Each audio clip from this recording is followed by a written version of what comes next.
Hey, good afternoon, everybody. It is March 28th, 2024. We are in the book of Nehemiah. We're going to read chapter 13, so we're going to finish off Nehemiah today. There's some parallels, obviously, between Ezra and Nehemiah. Nehemiah kind of gives us a little more detail about some things. In Ezra, we saw this idea that God was angry with them because they had intermingled with the Canaanites that they were with, and it wasn't necessarily about racism. It was about, as they intermingled with the Canaanites, they started to leave the Jewish faith and migrate to the Canaanite faith. And we get an example of that because in Nehemiah here, he's talking about them raising their children, and the children don't even understand Hebrew. They don't understand the Israel language. They're being raised as Canaanites. And this is about 10 years after Ezra's, so they went right back to that. In fact, here in Nehemiah, he goes away to Susa, back to Persia for a time. We don't know how long. And when he comes back, all of his reforms have basically been undone.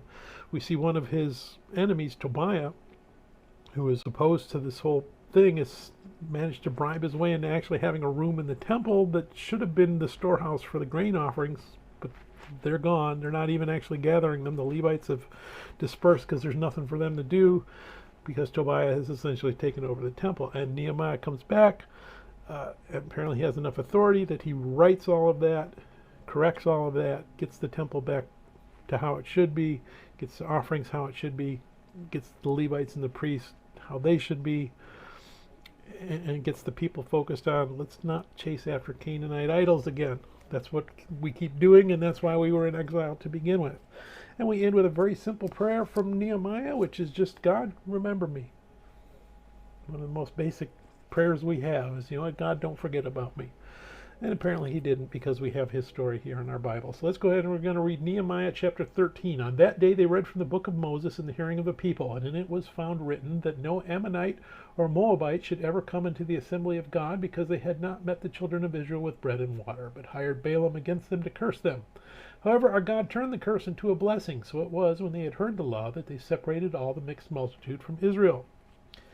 Now before this, Eliashib the priest, having authority over the storerooms of the house of our God, was allied with Tobiah, and he had prepared for him a large room, where previously they had stored the grain offerings, the frankincense, the articles, the tithes of grain, the new wine, and oil, which were commanded to be given to the Levites and singers and gatekeepers, and the offerings for the priests.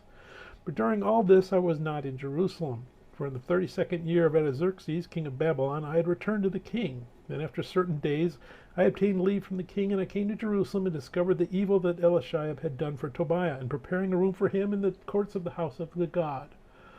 And it grieved me bitterly. Therefore I threw all the household goods of Tobiah out of the room. Then I commanded them to cleanse the rooms, and I brought back into them the articles of the house of God, which the grain offerings and the frankincense.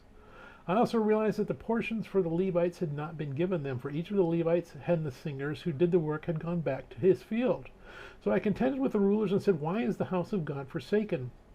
And I gathered them together and set them in their place. Then all Judah brought the tithe of the grain and the new wine and the oil to the storehouse.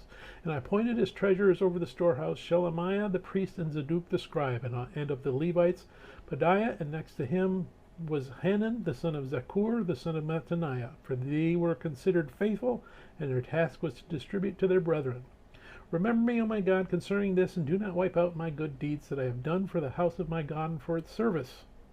In those days I saw people in Judah treading wine presses on the Sabbath, and bringing in sheaves, and loading donkeys with wine, grapes, figs, and all kinds of burdens, which they brought into Jerusalem on the Sabbath day. And I warned them about the day on which they were selling provisions. Men of Tyre dwelt there also, who brought in fish and all kinds of goods, and sold them on the Sabbath to the children of Judah and in Jerusalem. Then I contended with the nobles of Judah, and said to them, what evil thing is this that you do, by which you profane the Sabbath day? Did not your fathers do thus, and did not our God bring all this disaster on us and on this city? Yet you bring added wrath on Israel by profaning the Sabbath.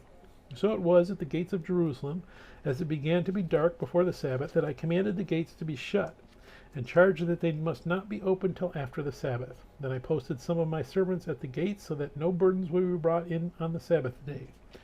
Now the merchants and sellers of all kinds of wares lodged outside Jerusalem once or twice. Then I warned them and said to them, why do you spend the night around the wall? If you do so again, I will lay hands on you. From that time on they came no more on the Sabbath, and I commanded the Levites that they should cleanse themselves, and that they should go and guard the gates to sanctify the Sabbath day. Remember me, O my God, concerning this also, and spare me according to the greatness of your mercy. In those days I also saw Jews who had married women of Ashdod, Ammon, and Moab, and half of their children spoke the language of Ashdod, and could not speak the language of Judah, but spoke according to the language of one or the other people. So I contended with them, and cursed them, struck some of them, and pulled out their hair, and made them swear by God, saying, You shall not give your daughters as wives to their sons, nor take their daughters for your sons or yourselves. Did not Solomon, king of Israel, sin by these things? Yet among many nations there was no king like him who was beloved of his God, and God made him king over all Israel. Nevertheless, pagan women caused even him to sin. Should we then hear of you doing all this great evil, transgressing against our God by marrying pagan women? And one of the sons of Joiada, the son of Eliashib, the high priest, was the son-in-law of Sanballat the Hormonite. Therefore I drove him from me. Remember them, O my God, because they have defiled the priesthood and the covenant of the priesthood and the Levites. Thus I cleansed them of everything pagan. I also assigned duties to the priests and the Levites, each to his service, and to bringing the wood offering and the first fruits at appointed times. Remember me, O my God, for good. God bless the reading of his word, and God bless you. Bye.